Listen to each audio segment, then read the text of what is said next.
Kenapa mau ke hati, ke aak, kalau datang ke rumah kamu, tahu nggak? Apa tadi itu? Ngancam-ngancam, nekan-nekan, jauh yang dilayani, bilang sama abah, selesai.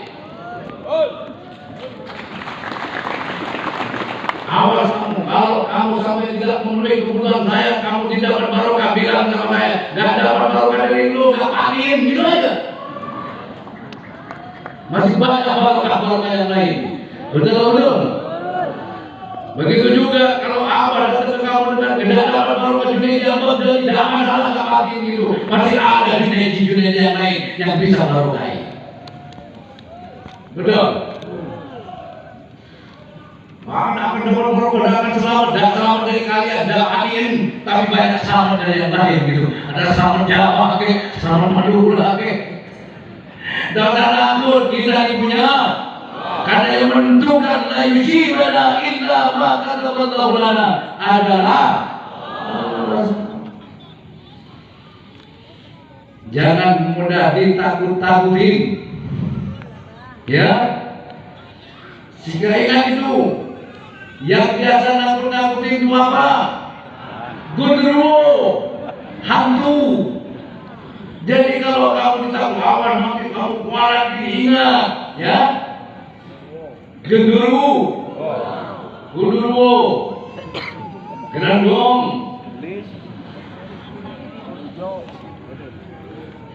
Nah, kalau santri saya terus santri dulu, begitu anak saya lari dia, siapa di sini? Kenapa lagi? Maksudnya mau menghindar, kenapa lagi? Emang saya gundurwo apa kamu lari ada saya? Baik begitu imam lagi, kenapa dah mau takut banget? Saya gundurwo takut sama abah. Abah jangan kau takuti, tapi abah harus kamu cintai.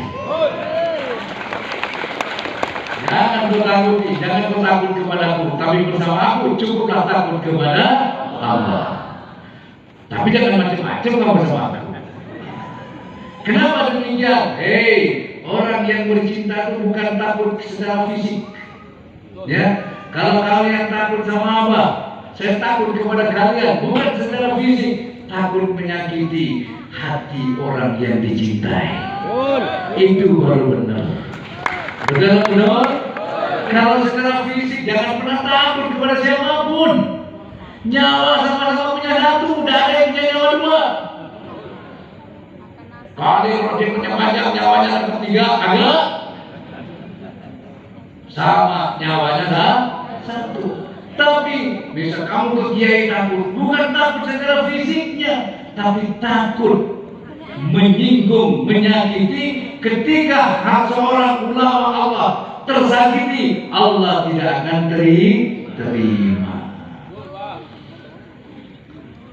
Man adli waliyan faqad adadu bil harbi. Barang siapa menyakiti kekasih-kekasihku, ya, atau memusuhi kekasih-kekasihku, aku menyatakan perang dengan orang itu. Itu yang kita takuti, perang dengan itu yang ditakuti. Paham? Gajah mau nakik, bukan kau takut kamu, kamu kecil kayak gini kau ditakuti. Tapi karena semakin besar rasa cinta kita, semakin besar pula rasa takut kita. Takut banyak seorang suami kepada istri. Kadang-kadang dia takut sama istri. Tidak ada laki-laki yang takut sama istri. Jawab Pak, yang kompak Pak. Tidak ada laki-laki takut sama istri. Sebab ar-rijalu qawwamuna 'ala nisa. Ya, laki-laki adalah pemimpin kaum wanita. Kalau pemimpin tidak takut dengan yang dipimpin, mau jadi apa pimpinan ini? Betul? Tidak ada, ya. Tapi kadang ada Pak, sama istri ini bukan saking besarnya rasa cintanya kepada istrinya, kadang kalau dikeruk dia diem macam gitu. Paham? Saking besar rasa cinta, ibu-ibu juga harus tahu. Ketika bapak ibu marah, diem, ingat Bu, itu betapa besar cintanya suamimu kepadamu. Dikeruk diem gitu ya.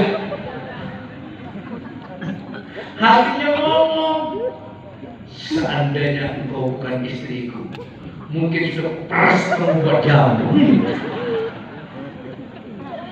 Betul nggak Pak? Kadang ya suami punya simpenan, kadang ngumpet-ngumpet.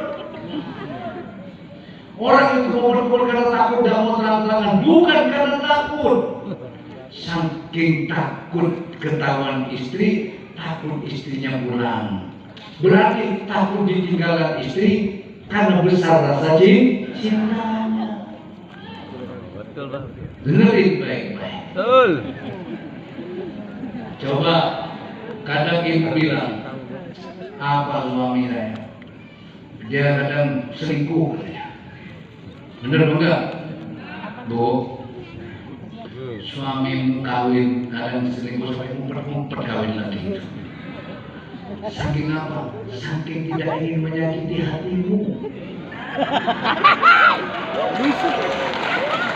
Cocok Bang. Sampai ada satu cerita. Aja girangan. Ini seorang kiai.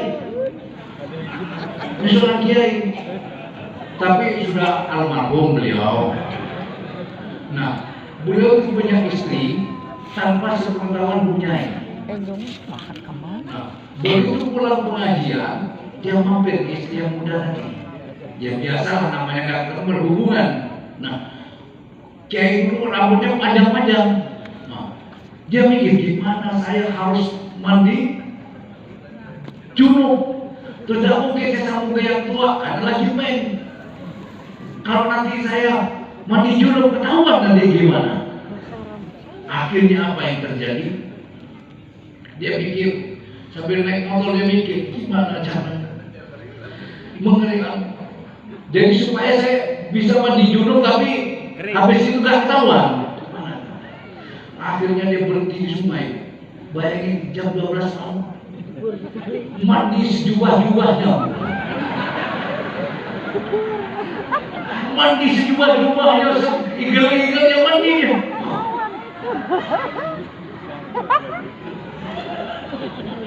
Ada kan basah kuyup, rambut panjang, sorban basah, gamis basah, imamah basah semua. Begitu sudah dekat rumah. Assalamualaikum. Assalamualaikum. Waalaikumsalam. Kok basah kuyup banget? Aku hujan-hujan, kok gak nginep saja? Aduh, kalau tahu begitu. Kok gak nginep saja, Pak? Masa nanti kalau saya nginep dicurigain, ya enggak tahu namanya hujan gitu, masa pulang Pak. Ya sudah Pak, ada di mandi juga. Nah, itu lulusan ya, loh, ada sudah mandi. Cocok Bang. Merdeka. Selamat.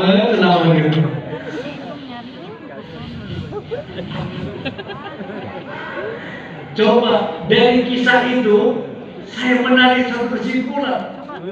Ya, saking tidak ingin menyakiti hati dulu, sekarang sudah ada handrail. Dulu saya masih baru-baru punya istri. Ini jujur saya. Rambut abang kan panjang. Kalau abang habis mandi junub kan pasti kelihatan dong. Gimana supaya Umi yang ini tidak tahu? Kadang-kadang tak pandang itu manggil. Apa tuh bang? Tunggu ya. Tahu tunggu itu. Dulu bahasanya itu pakai tunggu, nggak pakai kompor gas. Jadi dong dipanggang itu tidak kering rambut saya itu. Baru saya masuk ke Uminya ini sudah tidur belum gitu deh. Nah, mumpung Uminya enggak. Itu dulu. Kalau sekarang bebas saya sudah. Ya. Masa kadang mau numpang mandi di sini bebas. Kadang nggak ada curiga sudah. Kalau dulu kan masih muda-muda ya. Begitu rambut basah mungkin hatinya mikir. Gitu. Kalau sekarang sudah expired sudah biasa sudah. Sudah itu sudah tua apa itu gitu kan ya. Ini jujur saya bilang seperti itu. Jadi begitu mandinya di mana apa? Mandi di Kalimalang. Karena kalau mandi di pondok kan bunyinya air beneran, suara. Tapi di kedengeran apa ini? Padahal umumnya yang nggak marah, gorok sama saya. Padahal nggak marah, tetap menjaga perasaan. Itulah nilai sebuah cinta. Bukan bebas malah seenaknya, tetap saya menjaga perasaan. Akhirnya apa? Mandi saya kali malam. Mandi kalau habis mandi, karena anak-anak biasa malam itu pada masak gitu kan. Jadi di tumbang itu tungku itu kan masih ada bara itu. Ini kipasin sampai kering itu. Si Ejong kemana? Untung nggak bakar orang. Sambil gini saya ngeliat si Otong, gara-gara kamu nih Tong, aku tersiksa ini. Saya mandi di kali malam. Nggak apa-apa, orang tua cerita ke anak. Tenang saja. Tapi jangan dimasukin di TikTok dulu. Pokoknya malam ini jangan ada di TikTok deh. Jangan ada yang nyoping nih. Setuju ya jemaah? Itulah nilai sebuah cinta. Karena cinta selalu menjaga perasaan. Jadi begitu juga ibu-ibu harus tahu diri. Ketika bapak diem, ibu mana, disitulah bapak